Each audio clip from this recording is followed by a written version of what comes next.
এ প্রায় 10 মিনিট ধরে কষতে হবে। তারপরে এই টক দইটা ফাটানো আছে এটা দিয়ে দেবো। তারপরে একটা কাঁচা লঙ্কা এমনি ফেড়ে দিয়ে দিয়েছি মাঝখানে ছিঁড়ে।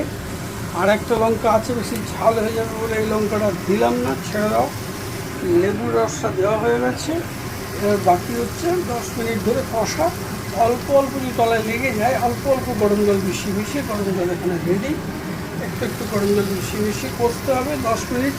10 মিনিট পরে আবার কষা হয়ে গেলে আরেকটু বেশি করে জল দিয়ে প্রেশার দিয়ে দেবো, তখন তোমাদের দেখাচ্ছি।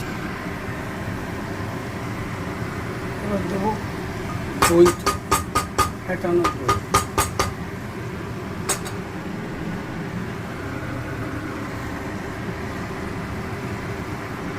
ঠিক আছে, এটাকে একটু বন্ধ করতে হবে, ওয়েট।